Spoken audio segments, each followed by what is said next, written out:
E fie lava e toi whaatala whātolo tātou tunu i le nei whai whaopoponga o tala whau mai Sāmoa o se mai ala whaafonga. O a whaamaunia mai ala komisenon tangalwenga o leo a pa aulongo i Tino Filippo. E to o lua nisi wa maali liu se whaavlawe tau ta vale ntulai mai ne iafu le whaai ungo le vaiaso o i la ua ia e mai uma le fio ango sa mata e ao fi male ana le ta vale pei tai o lo sa ilia le to tasi e to toru iai la atou o lo masalo mia o ia le na whaafoina le ta vale e wha maumonga le mtanga wengo leo la atou so e su enga mua o le fo iane leo i la atou ia wa mai a se vanga se tasi o whatkalapu i a sau lena tifa i tua le ta vale male al tele ma ta vale mai o lo le fale maliu le maotanga ngase i tua siviti na maliu o la ua ia e to lua ai o lo fa wa foi so so engal mtanga wengo leo le mta upo wa fai lo po le ngole officer Celia mtanga wengo wa onga ai au Chris Hazelman ona o le fa wa pe o le ta fio wa onga le taimile nei i se tu langa ta la fe ngai o no fa mai o le dengue fever ai wa mauti no le fa le tonu o le ta penango su enga fa na mo le fa ai ungol tu sanga ona na te leo si le fie po fe tonu o i ta penanga fa ya onga e fua lunga mata opu fatu ngai na ya o ina mata opu te tasi i to tonu le tu sanga mi se tato a kolisi ia o fatatali se tali mai al kabineta i se pepa fo enta penal mtanga alwenga i winga i suenga i le suenga tulanga lua i fa pe fo i suenga tato kolisi ia ia se temi na fa ilo atule se fa unga mal kabineta i le vaenga o ia tu ina tu fo ile ave ai asia onga umele atuno ina ia tu ina mai te tonu ala to reporti tu langa wo o ia isu enga whanau e meise mata opua o ina whaia onga. O le whaiunga le masina nei ia e mai le ua umana whaatonu ia le vasenga o se siaong. E te tauna a mai slato li po te tustusia ua umana asia uma onga maurunga. A meise la tato vasenga ia 12 se le la asu el sasa la si. Po ngā fia tonu ala o ai mata upu uma lava o lo o a o tonu ale aonga. E mawhaielo la ian tue fitu na il pepa suenga. Onga e le vai am tanga luenga e le faina mato avea atole pepa onga o le nau ta ingaia o le na ele manatu wakava uma vaanga ss o le almtaup e pen was fit tinga o le accounting is a full law strands i te tonu le accounting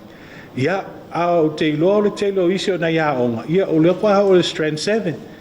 strand 8 ia so o le nau ta ingana mai lo le lipoti mai tato a sesia unga uma na toe fetu na ila ia le pepa suen o lo lava le taimi e mwhai an toe fetu na ila pepa suen to be fair mo alum whana ngol tulanga lea le wofea ngai nei ma le mataup na toe whalau i lore vai aso o mawai le wha wopea o na tāpunia onga e o mai le vai aso foule nei wa amata se i tong fitia le pepesi al wha mai o le dengue fever e ala ele ngā lue whaatasi o le atinu e tinei anō whanga o lo tautu fuai le namo, e meise o le whai mapalasiti munga. O le whai unga le vaiaso na tāpunia i lava noa e toi whaui e tua se sui tau wā, mai le se lauiva se fulu i la tūna restala, a toai ma le whaangata e foi, o mata opu tau whamasinonga, lena tō lau lau i nai whaai unga uma, mai le se lauiva se fulu a sui tau wā o mai o restala, e to lua le ua whaale au ngā ina la tau wha mai whaai ungo tāro sanga. A leitu malo whaleata numero lua, o le tabaita ia mua au whaalele Mary whaafawina ta eu, o le sui al vang whaupufai al whaatua tue le tua Sāmoa tasi po le fast, a to ai ma le sui le HRPP, ia aurungia i lan pili opo pithim, e na ua manu malo le atinu o wenso i alo ilan tāro sanga e whaasanga iai la ua. Mai o le tu malo mua lea i le whainga pālota o le neitu sanga, wa mauti no ai lea tinu uwein so ialo, wa le eisa isi la te tau wā, se vanga na ai le mai o le whainga pālota, pe iai se tasi e tangi e whaasanga i a te ia, e le ono le muli ta i o whainga whaavae ma tūla whono, o whato sino le whainga pālota, ma wa mauti no ai le se lau valu se fulmalvalu a sui tau wā, e whaawau pēr o lātou tau wā ai, e sa ilia se whainga mano fōu. Ua fautu e ina le whaamsinonga le komisina o le official komisio whainga pālota. Ina ia sisila toto o le teimi resta lei nai sui tau vao se whainga pālota.